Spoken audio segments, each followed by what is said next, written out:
sekalian yang dikasihi oleh Tuhan Yesus Kristus, mari kita akan bersama-sama memulaikan ibadah kita pada kesempatan pagi hari ini. Mengundang Bapak Ibu sekalian bersama-sama bangkit berdoa. Bahwasanya datangnya dari pihak Tuhan yang menciptakan langit dan bumi, yang kasih setianya untuk selama-lamanya. Turunlah atas kita sekalian anugerah dan sejahtera dari Tuhan kita Yesus Kristus. Amin. Saudara, dipersilakan untuk kembali dengan pujian pada kesempatan pagi hari ini akan dilayani Guru Kurnia dilenggarakannya. Kesempatan berikan pada pimpinan pujian. Shalom, selamat pagi Bapak Ibu, saudara-saudara yang kasih Tuhan. Saat ini sudah memasuki bulan yang kedua, kita beribadah dari rumah. Tentunya kita sangat rindu ya untuk bisa berada bersama-sama dengan saudara-saudara seiman beribadah kepada Tuhan. Tapi baiklah, di rumah masing-masing pun kita boleh sungguh-sungguh menikmati hadirat Tuhan ya. Mari kita naikkan pujian ini. Ujilah aku Tuhan, cobalah aku, selidiki batinku dan hatiku. Biarlah mata kita sungguh tertuju kepada Dia, kepada Tuhan saja.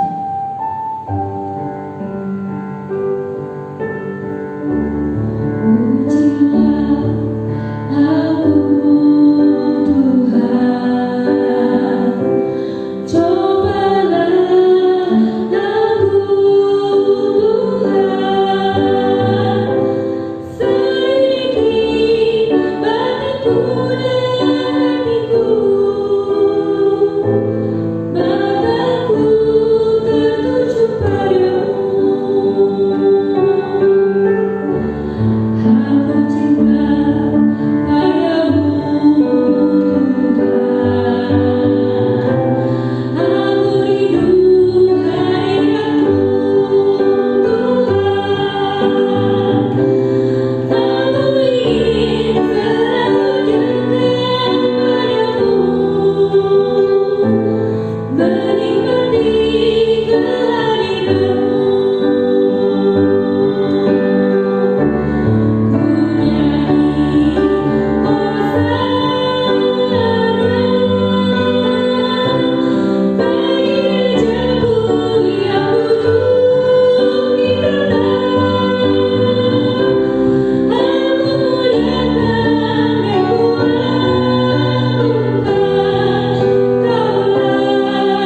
pujian kami, penyembahan kami, dan Engkau boleh disenangkan Bapa.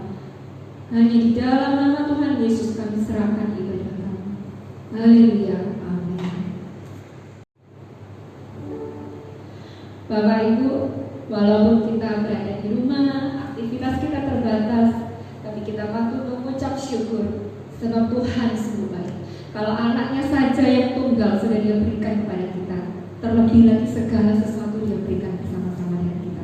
Mari Bapak Ibu, dimanapun Bapak Ibu, saudara-saudari berada, kita sama-sama berdiri, kita memuji Tuhan, kita katakan Dia sungguh baik, Dia mati bagiku, Dia bangkit bagiku, Dia Tuhan Allah penyelamat. Mari bertepuk tangan bersama.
Dan biarlah kita boleh sama-sama bertobat setelah kita dengarkan firman.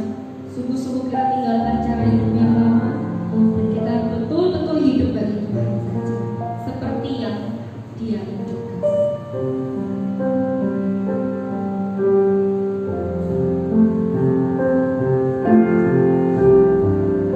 Ku telah mati dan tinggalkan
kami bersyukur kami boleh bersama-sama kembali beribadah sekalipun secara online ya Tuhan.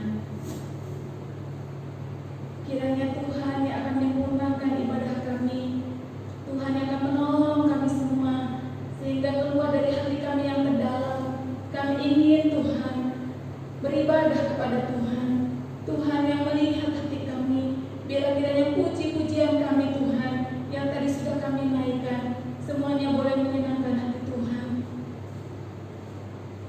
Bapa, kami juga menyadari bahwa Engkau begitu baik, Engkau yang telah mati bagi kami orang-orang berdosa, sehingga biarlah Tuhan ketika firman-Mu juga akan disampaikan, itu boleh mengingatkan kami kembali betapa kami semua dipanggil oleh Tuhan untuk melakukan satu pertobatan. Dan kami percaya Tuhan kebenaran firman Tuhan yang akan hamba-Mu sampaikan, kiranya Roh Kudus yang akan memimpin hamba-Mu, memberikan pertolongan sehingga hamba-Mu dapat menyampaikannya dengan baik dan benar. Urapan Roh Kudus turun atas hamba-Mu, juga jemaat Tuhan yang ada di rumah, supaya mereka juga mendapatkan kekuatan dan pertolongan. Terima kasih Bapa, kami bersyukur pagi ini menyerahkan jam penyampaian firman Tuhan dari awal hingga akhir ke dalam tangan-Mu. Di dalam nama Tuhan Yesus kami bersyukur dan berdoa. Amin. Bapak, Ibu, Saudara yang terkasih, selamat siang. Shalom.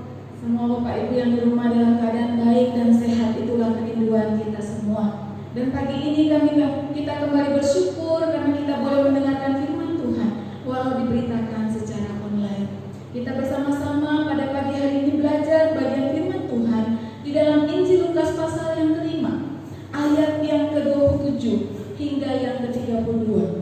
Injil Lukas pasal yang kelima, ayat 27 hingga 35. Demikian bunyi firman Tuhan. Kemudian ketika Yesus pergi keluar, Ia melihat seorang pemungut cukai yang bernama Lewi sedang duduk di rumah cukai. Yesus berkata kepadanya, "Ikutlah aku." Maka berdirilah Lewi dan meninggalkan segala sesuatu, lalu mengikut Dia. Dan Lewi mengadakan satu perjamuan besar untuk Dia di rumahnya. Dan sejumlah besar pemungut cukai dan orang-orang lain turut makan bersama-sama dengan Dia. Orang-orang Farisi dan ahli-ahli Taurat bersungut-sungut kepada murid-murid Yesus, katanya, "Mengapa kamu makan dan minum bersama-sama dengan pemungut cukai dan orang berdosa?" Lalu jawab Yesus kepada mereka, katanya, "Bukan orang sehat yang memerlukan tabib, tetapi orang sakit.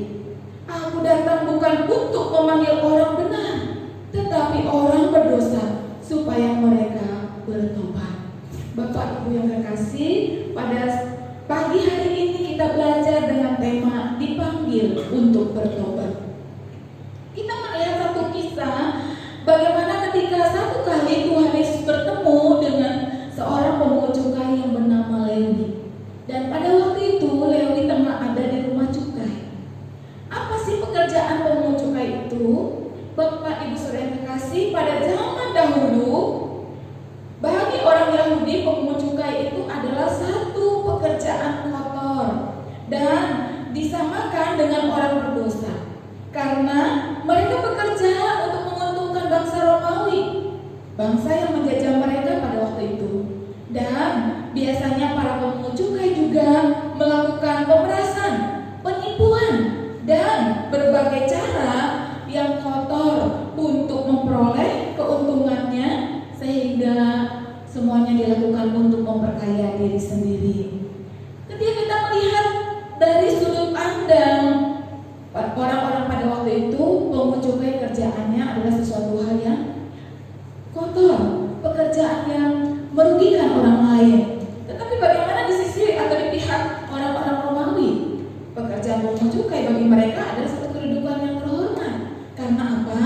Mereka mendapat kedudukan, selain itu ekonomi mereka menjadi lebih baik.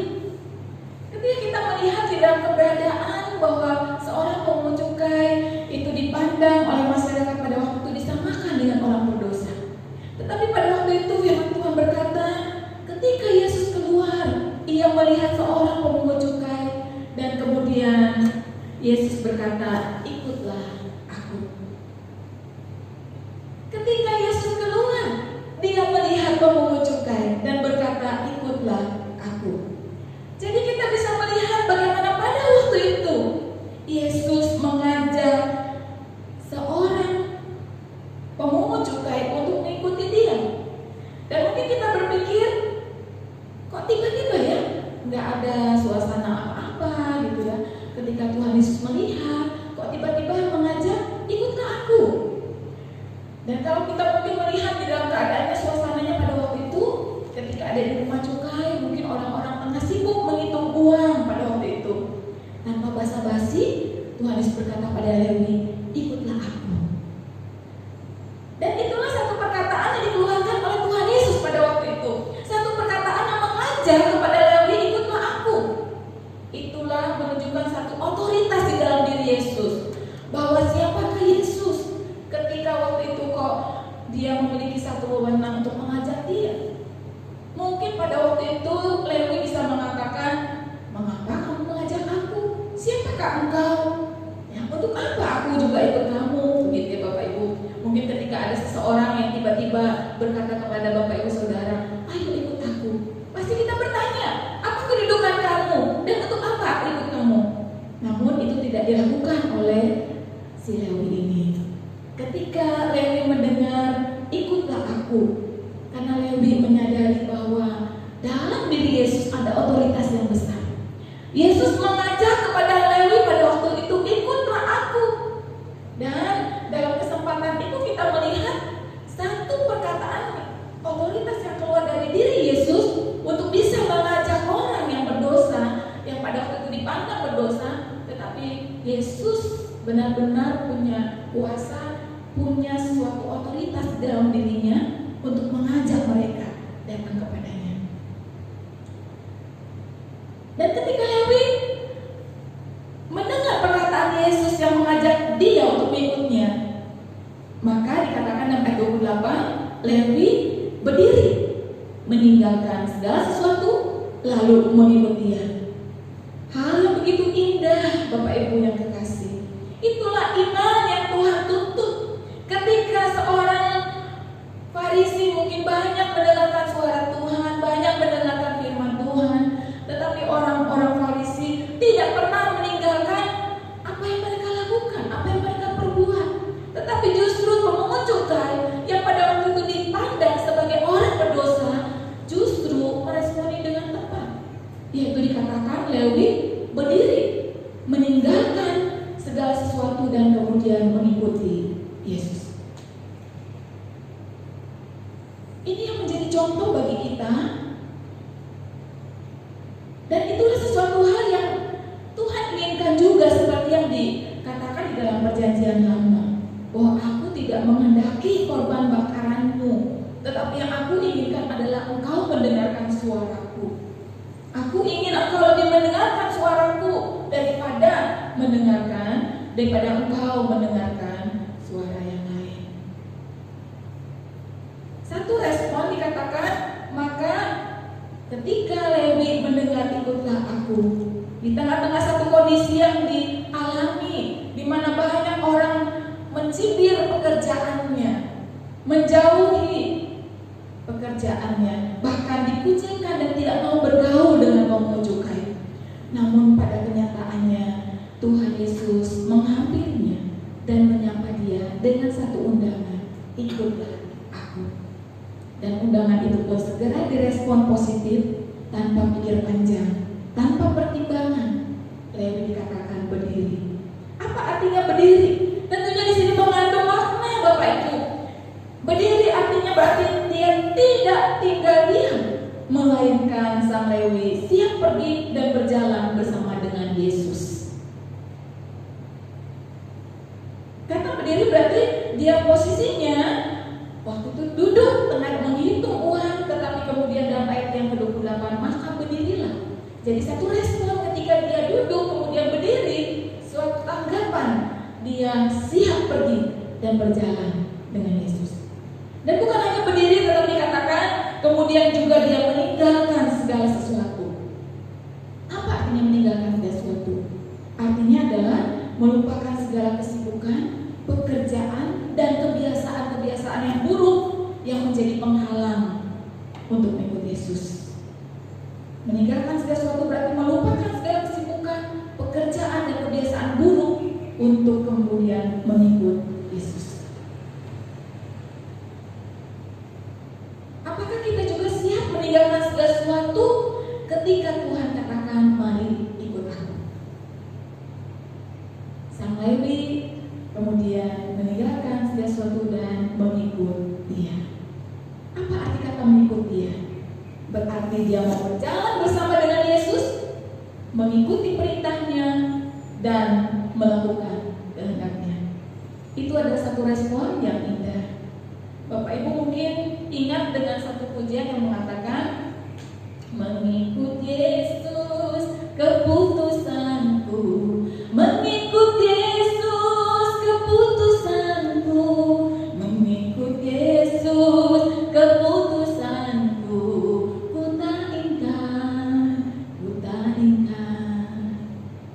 Satu keputusan yang luar biasa. Aku mau mengikut Yesus. Karena Lewi pada waktu itu menyadari otoritas yang tertinggi di dalam diri Yesus, di mana Yesus mengundang untuk mengikutnya. Demikian juga ada satu lagu yang suka dinyanyikan oleh paduan suara yang mengatakan, ikut, ikut, ikut Tuhan Yesus, ku tetap mendengar dan mengikutnya. Ikut, ikut, ikut Tuhan Yesus, ya kemana juga ku mengikutnya. Itu juga yang dilakukan oleh Lewi. Ketika Lewi diundang oleh Tuhan Yesus, ikut aku, Lewi berdiri meninggalkan segala sesuatu lalu mengikut Yesus. Dan respon yang kedua bukan hanya berdiri, meninggalkan segala sesuatu dan ikut Yesus. Di dalam ayat yang ke-29 dikatakan, Lewi kemudian mengadakan suatu perjamuan besar untuk Yesus di rumahnya, dan sejumlah besar pemungut cukai, orang-orang lain turut makan bersama-sama dengan dia. Lewi mengadakan perjamuan besar, dan Yesus diundang bersama dengan murid-muridnya pada waktu itu. Ketika mereka berkumpul, satu kenyataan yang luar biasa yang dilihat oleh orang-orang Farisi dan orang-orang Yahudi pada waktu itu. Loh, Tuhan Yesus dan murid-murid mau bergaul dengan orang-orang berdosa. Itulah respon mereka, Bapak Ibu yang kekasih. Karena apa? Bagi orang Yahudi, makan bersama itu adalah suatu bentuk makan bersama itu disakralkan, Bapak Ibu ya. Jadi bukan sekedar ya makan-makan biasa, tapi sesuatu hal yang disakralkan oleh mereka. Sehingga ketika mereka melihat Tuhan Yesus makan dan dipandang pemungut cukai adalah orang berdosa, mereka mulai bersungut-sungut. Tuhan Yesus mau makan dengan orang berdosa. Karena menurut pandangan mereka, boleh makan dengan orang-orang yang sama levelnya. Dan bahkan bagi orang Yunani, ketika mereka makan bersama, mereka punya meja yang bentuknya seperti huruf. Dan cara duduk mereka itu menentukan dan menghargai tuan rumah dan makanan yang mereka makan. Itu tidak sembarangan, Bapak Ibu. Maka ada bagian khusus antara tuan rumah dengan tamu-tamu penting. Itu mesti duduk paling ujung di dekat garis, dan yang kurang penting duduk di belakang di sisi-sisi tamu yang biasa. Maka ketika kita melihat kedudukan mereka makan di meja makan itu, kita bisa melihat apakah tamu itu penting sekali atau kedudukannya biasa-biasa saja. Orang penting jangan makan dengan orang yang tidak penting. Orang yang berdosa jangan makan dengan orang yang tidak berdosa. Atau orang yang dianggap luar biasa tidak makan dengan orang-orang biasa saja. Sehingga bagi orang Yahudi, mereka hanya boleh makan dengan orang-orang yang selevel. Tidak boleh makan dengan yang dianggap kafir bagi mereka. Inilah orang-orang Farisi, sehingga mereka berkata, mengapa gurumu makan bersama-sama dengan pemungut cukai dan orang berdosa? Itu satu respon, satu reaksi Bapak Ibu ya. Ketika mungkin kita juga satu kali melihat ada seorang pendeta, ada seorang mungkin hamba Tuhan, makan dengan orang yang baru keluar dari penjara, dan keluar dari penjara karena kasus pembunuhan misalnya. Kemudian bisik-bisik, Pak Pendeta itu ada apa ya? Kok mau makan-makan tuh sama-sama orang-orang yang baru keluar dari penjara? Wah, omongannya mungkin kesannya itu negatif. Ketika seseorang keluar dari penjara, wah berarti orang itu jahat, orang itu berdosa, jangan dideketin, jangan bergaul dengan mereka. Nanti bisa ketularan. Banyak kita memprediksi bahwa diri kita benar, orang lain berdosa. Sehingga jangan kita bergaul dengan orang-orang berdosa, orang-orang bekas pembunuh mungkin, orang-orang yang pernah mencuri, melakukan pencurian, orang-orang yang pernah melakukan tindakan-tindakan susila. Kita katakan jangan bergaul dengan mereka, jauhi mereka. Mereka orang berdosa. Kita kan orang-orang benar, kita kan orang-orang kudus, kita orang-orang suci. Tetapi ketika kata-kata lontaran itu keluar dari mulut-mulut orang Farisi, maka apa yang dikatakan oleh Tuhan Yesus? Lalu Yesus berkata kepada mereka, bukan orang sehat yang memerlukan tabib, tetapi orang sakit. Aku datang bukan untuk memanggil orang benar, tetapi orang berdosa, supaya mereka bertobat.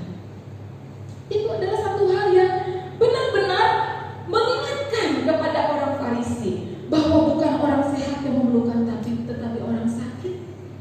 Tuhan Yesus mengibaratkan orang berdosa itu seperti orang yang sakit. Kalau kita merasa sakit, Bapak Ibu, pasti ketika kita datang ke dokter. Kalau seseorang merasa dirinya tidak sakit, dia akan pergi ke dokter. Kalau dirinya juga merasa bukan orang berdosa, dia tidak mungkin datang kepada juru selamat. Seperti itu gambarannya.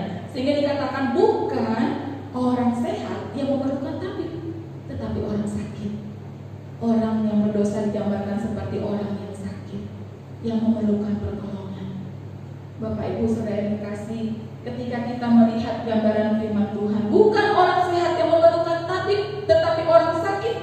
Bagaimana dengan keadaan kita? 100% apakah kita sehat? Dalam arti apa, Bapak Ibu? Sakit di dalam bahasa aslinya di sini memiliki satu pengertian dalam keadaan tidak menyenangkan, menyedihkan, miskin, sengsara, dalam keadaan buruk. Bukankah itu keadaan hidup kita? Mungkin pada saat ini kita tidak memiliki masalah dalam kesehatan kita. Kita dalam keadaan sehat. Tetapi bagaimana dengan keadaan hati kita, pikiran kita, rohani kita? Tentunya kita juga memerlukan seorang tabib. Tahukah apa yang kita alami oleh seorang Lewi yang pada waktu itu statusnya adalah seorang pemungut cukai dan disamakan dengan orang berdosa? Mereka disetarakan dengan orang berdosa, pengkhianat bangsa, dan status yang jelek. Dan itulah sebabnya dia tengah tersakiti, dia tengah menderita, dia dalam posisi tidak menyenangkan. Sehingga pada saat itu tidak ada lagi yang mampu menyelesaikan masalahnya. Tetapi puji syukur di dalam ayat yang ke-32 dikatakan, aku datang. Apapun keadaan kita, mungkin pada saat ini juga kita tersakiti seperti orang-orang pemungut cukai. Tetapi firman Tuhan mengatakan, aku datang bukan untuk orang benar, tetapi untuk orang berdosa. Itulah yang Tuhan perbuat. Ketika Tuhan Yesus datang, dikatakan dia datang bukan untuk orang yang merasa diri benar, tetapi Yesus datang untuk orang berdosa. Supaya apa? Supaya mereka bertobat. Dan itulah sebabnya kita akan melihat, Bapak Ibu Saudara kekasih, bahwa Tuhan datang memanggil orang yang berdosa supaya mereka bertobat. Pernyataan ini adalah suatu pernyataan diri yang begitu luar biasa. Ketika seseorang menyatakan dirinya benar di hadapan Tuhan, maka dia tidak mungkin datang ke hadapan Allah. Tetapi justru ketika kita menyadari bahwa firman Tuhan dalam Roma 3 ayat 10 mengatakan bahwa tidak ada yang benar di hadapan Allah, semua orang sudah berbuat dosa, semua orang sudah menyeleweng, bahkan semua orang ada di ancaman hukuman maut. Dan itu adalah kehidupan Lewi pemungut cukai. Bahkan juga orang-orang Farisi, ahli-ahli Taurat yang merasa diri benar. Semua orang berdosa, termasuk saya dan Bapak Ibu Saudara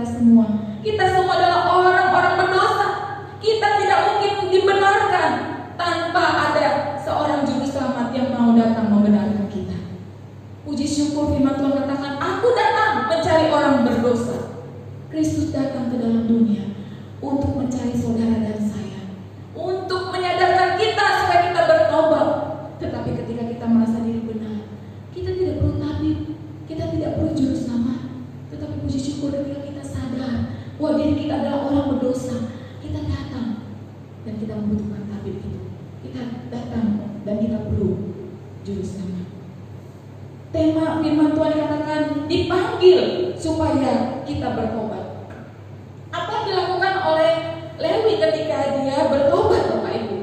Dikatakan pertobatan si Lewi itu terwujud dengan dia meninggalkan profesinya yang selama itu dianggap berdosa di mata masyarakat. Dia tinggalkan pekerjaan itu. Dan kemudian bukan hanya itu, Bapak Ibu yang kekasih, dia memperlihatkan bagaimana dia bertobat adalah ketika dia juga menanggapi panggilan Yesus. Dia menjadi murid sampai dia mati setia melayani Tuhan. Jadi apa artinya bertobat? Bertobat, kalau kita melihat bertobat itu adalah artinya berbalik dari tingkah laku yang dulu, tingkah laku yang mungkin tidak baik, berdosa ya.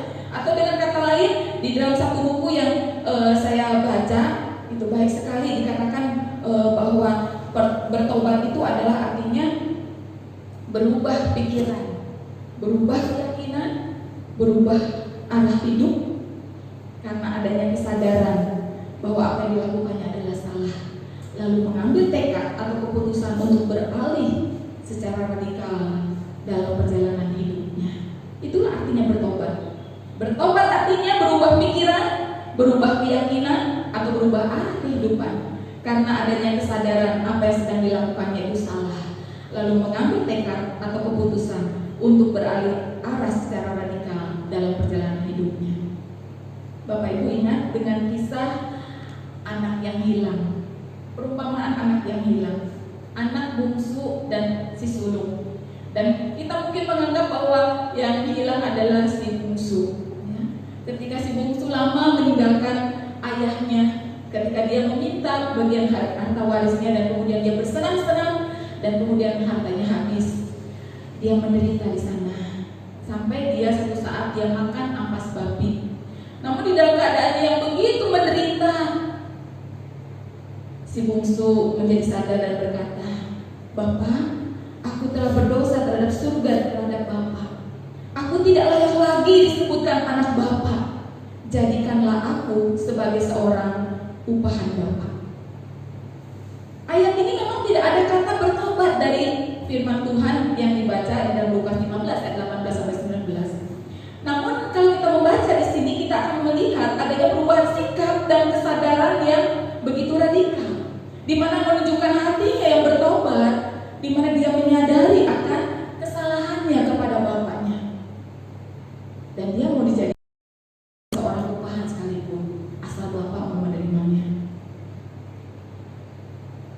Injil Lukas, Bapak Ibu, menekankan tentang pertobatan. Ya, kalau kita membaca tadi di dalam Injil Lukas pasal 5 ayat yang ke-32 ada kata-kata supaya mereka bertobat. Kemudian di dalam Lukas pasal 24 juga ada kata-kata bahwa Lukas 24 ayat 46, Mesias harus menderita dan bangkit dari antara orang mati pada hari yang ketiga. Dan lagi dalam namanya berita tentang pertobatan dan pengampunan dosa harus disampaikan ke segala bangsa. Jadi sekali lagi penulis Lukas pada waktu itu dia tengah menekankan pertobatan. Bukan hanya itu saja. Kemudian kalau kita baca dalam Lukas pasal 13 ayat yang kelima dikatakan, "Jikalau kamu tidak bertobat, kamu semua akan binasa." Jadi Injil Lukas sangat menekankan tentang pentingnya pertobatan. Itulah sebabnya ditulis di dalam perumpamaan anak sulung dan anak bungsu yang hilang. Dan kemudian ada juga di sini yang kita baca tentang Lewi pemungut cukai yang mengikuti Yesus. Lukas tengah memberikan contoh orang-orang yang memang bertobat. Karena memang Tuhan datang untuk memanggil kita supaya kita bertobat. Tuhan datang untuk mencari kita yang berdosa, bukan orang yang merasa diri benar. Itulah sebabnya firman Tuhan pada begitu menyadarkan kita semua bahwa benar-benar Yesus datang, dia turun ke dalam dunia. Dia datang untuk mencari orang berdosa. Dan dia datang supaya orang berdosa itu bertobat. Ketika pada siang pagi ini Bapak Ibu Saudara, kita semua sadar bahwa diri kita adalah orang-orang berdosa. Dan ketika kita menyadari bahwa diri kita berdosa, sikap apa yang akan kita ambil? Apakah kita mau seperti Lewi yang meresponi dengan benar dan baik, berdiri meninggalkan segala sesuatunya dan kemudian mengikut Yesus, bahkan mengadakan satu perjamuan besar? Dalam arti apa? Dia meresponi satu panggilan pertobatan itu dengan ucapan syukur, karena dia menyadari ketika dia tidak dipanggil untuk datang kepada Tuhan, dia tidak akan menjadi orang yang bertobat, tetapi tetap di dalam posisinya sebagai orang yang berdosa. Itulah sebabnya dia mengadakan perjamuan besar, satu respon ucapan syukur bahwa dia dipanggil untuk bertobat. Biarlah pada pagi hari ini Bapak Ibu Saudara terkasih, kita bersyukur pada Tuhan bahwa kita pun dipanggil pada saat ini, dipanggil untuk datang kepada anugerah pengampunan yang luar biasa, supaya kita semua kembali pada Tuhan dan kita bertobat. Tinggalkan hidup lama kita, tinggalkan segala pikiran, segala pola tingkah laku yang tidak berkenan kepada Tuhan, kita tinggalkan dan kita kembali di dalam satu kehidupan yang berfokus kepada firman Tuhan. Tema gereja mengatakan jemaat yang berpusat pada Injil. Kerinduan daripada gereja Tuhan untuk jemaat kita semua kembali berpusat kepada Injil. Mungkin hidup kita banyak menyeleweng, hidup kita mau sesuai dengan pemikiran dan ego kita masing-masing. Tetapi pada pagi hari ini kita disadarkan bahwa Yesus datang untuk mencari orang yang berdosa supaya dia bertobat. Biar pada pagi hari ini kita menyadari bahwa kita adalah orang-orang yang berdosa dan kita dipanggil untuk bertobat dan menerima anugerah pengampunan dan pembenaran dari Tuhan. Bersyukurlah pada pagi hari ini untuk firman Tuhan yang meneguhkan kita semua bahwa bukan hanya pemungut cukai yang dipandang sebagai orang berdosa, tetapi ketika kita menyadari, saudara dan saya, kita semua menyadari bahwa diri kita berdosa. Semua kita berdosa, semua kita patut dimurkai. Dan untuk itulah kita perlu menerima panggilan otoritas Tuhan yang tertinggi. Mari ikut aku, bertobatlah, tinggalkan dosa-dosa kita, ikuti Tuhan dan ikuti apa yang menjadi kehendak Tuhan untuk kita menerima anugerah pengampunannya. Bila firman Tuhan menemukan kita, bersyukurlah untuk pengampunannya yang terus diberikan untuk kita semua. Amin. Saya undang saudara Petrus, kita akan nyanyikan satu pujian meresponi firman Tuhan. Kita nyanyikan Aku Datang dan Bersujud. Kita menyadari bahwa firman Tuhanlah yang menyadarkan kita bahwa kita adalah sesungguhnya orang-orang berdosa dan kita mau datang kepada Tuhan.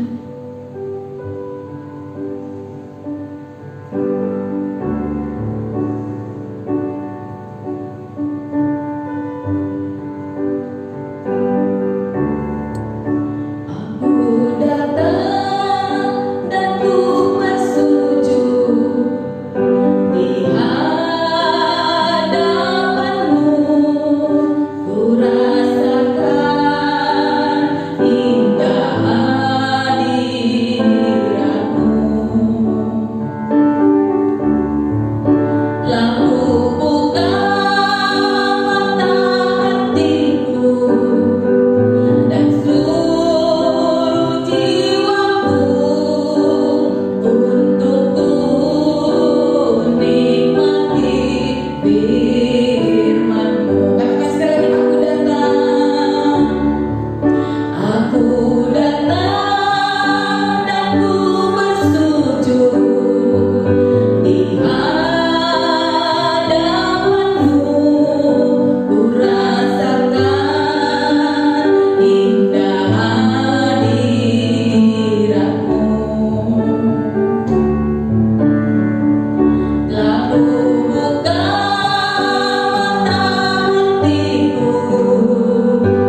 ketika kami hidup jauh dari hadirat Tuhan, ketika kami hidup semau hati sendiri, ketika kami mau hidup menurut keinginan kami, hawa nafsu kami disadarkan oleh firman-Mu bahwa kami adalah orang-orang berdosa. Tapi puji syukur, Engkau memanggil kami, mari ikut aku. Karena kami dipanggil untuk kami mengalami pertobatan. Biarlah hidup kami yang lama kami tinggalkan. Kami menjadi manusia baru, hidup seturut dengan firman Tuhan. Hidup hari lepas hari dipimpin oleh Roh Kudus. Hidup terus diproses menyerupai Engkau ya Tuhan. Itulah kerinduan kami. Kiranya Tuhan menteraikan firman-Mu dalam hati kami, supaya hati kami bersyukur, kami menerima anugerah pengampunan, anugerah pembenaran yang Engkau sudah kerjakan di kayu salib.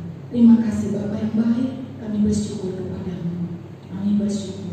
Kami serahkan hidup kami selanjutnya, supaya Tuhan terus memimpin hidup kami.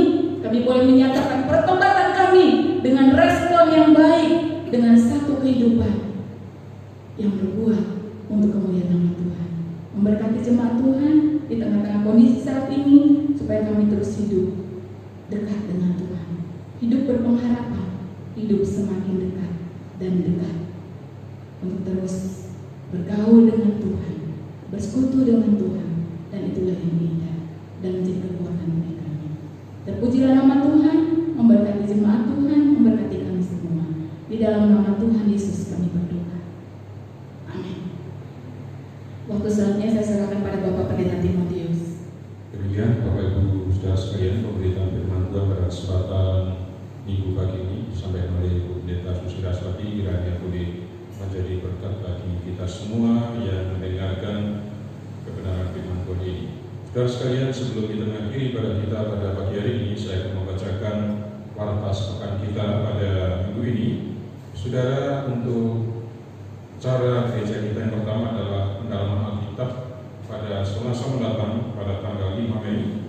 Firman Tuhan akan disampaikan oleh Saudara Hilary Haryanto dan akan didampingi dengan Bapak Penatua Sudindra Haryanto pada pukul 6:30 malam dari Raya Darmo Harapan. Dan pendalaman kita ini akan disiarkan secara langsung. Yang kedua, ibadah Kamar Wanita Bromo pada Rabu mendatang sekalian pada tanggal 6 Mei akan dilayani Pak Pendeta Muda Bordekiar dan dilanjutkan dengan 2 malam di Bromo pada malam hari pukul 7 malam yang dilayani oleh Saudara Kristio Witoyo. Saudara, ibadah ini akan dilaksanakan secara langsung. Yang ketiga, ibadah KPR kita, ibadah tengah minggu kita pada tanggal 7 Mei mendatangkan dilayani Pendeta Menang Suteja melanjutkan acara KPR kita Kamis yang lalu. Untuk ibadah pemuda di Bromo Sabtu tanggal 9 Mei pada pukul 5 sore, firman Tuhan disampaikan oleh Saudara Thomas Erwin yang akan disiarkan secara langsung juga. Dan yang terakhir sekalian, ibadah umum kita pada minggu depan, khususnya di Kota Tengah, tanggal 10 Mei firman Tuhan akan dilayani oleh Ibu Meti Satya Sela. Kiranya menjadi perhatian buat kita bersama-sama sehingga ibadah kita pada pekan ini boleh berlangsung dengan baik, jemaat Tuhan boleh semakin hari semakin giat di dalam ibadah, walaupun secara online atau streaming, tapi Tuhan akan memberkati ibadah kita masing-masing di rumah. Puji Tuhan. Bapak Ibu sekalian, pada kesempatan hari ini merupakan hari minggu yang pertama dan kita semua jemaat Tuhan diberikan kesempatan memberikan persembahan dengan juga persembahan perpuluhan karena ini merupakan minggu pertama. Maka pada kesempatan pagi ini saya akan memberikan kesempatan kepada Bapak Ibu sekalian bisa mempersembahkan persembahan saudara melalui rekening bank kita. Yang pertama adalah Bank IMB Niaga atas nama Gereja Salai Surabaya, nomor rekening AC 701769868200. Kemudian yang kedua, Bank BCA Dia Surabaya atas nama Ibu Morin Irwanti Karyadi yang merupakan bendahara gereja kita dengan nomor AC 72800100100 Yang terakhir UB Gereja Jemaat Surabaya dengan nomor 08 22 32 437 840. Kiranya boleh menjadi perhatian daripada saudara-saudara kita semuanya. Saudara, mari kita akan bersama-sama akan berdiri bagi ibadah kita pada pagi hari ini. Mari kita sama-sama masuk di dalam doa. Bapa di dalam surga, terima kasih segala Tuhan sudah memimpin ibadah kami pada kesempatan pagi hari ini. Tuhan juga menolong saudara-saudara kami, khususnya pada keberadaan daripada saudara kami yang ada di rumah dengan dalam keadaan sakit dan membutuhkan pertolongan kuasa Tuhan. Bila Kau menjamah menolong mereka masing-masing. Kami teringat mendoakan kepada Ibu Imam Karyadi, mendoakan Ibu Ancongan, mendoakan Bapak Linsaji, mendoakan Bu Yudi Karyadi. Bila terus memulihkan kesehatan mereka masing-masing. Kuasa Tuhan sanggup membangkitkan, memulihkan keberadaan hati mereka. Terima kasih Tuhan. Beri pengharapan, kekuatan yang teguh dalam hati mereka. Terus berharap memohon pertolongan daripada Tuhan. Juga berdoa saudara kami yang lain dalam keadaan pergumulan, kesulitan, dalam rumah tangga, keluarga, dalam ekonomi. Hari-hari ini berhadapkan dengan wabah pandemi COVID-19. Tuhan yang akan menolong, Tuhan yang memberikan kekuatan, pengharapan yang teguh pada seluruh jemaat. Terima kasih Tuhan. Terakhirnya pagi ini sebentar kami akan berpisah, kami meninggalkan, kami akan mengakhiri ibadah kami. Tuhan yang akan menolong, menyertai, memberkati kami semuanya. Oleh sebab itu, Bapak Ibu saudara sekalian, jemaat yang kekasih, sekarang terimalah segala berkat anugerah daripada Tuhan. Maka kasih karunia dari Allah Bapa, anugerah dan sejahtera dari Tuhan kita Yesus Kristus serta persekutuan dengan Roh-Nya yang kudus menyertai kita semua mulai saat ini sampai Maranatha. Yesus Kristus datang pada kali yang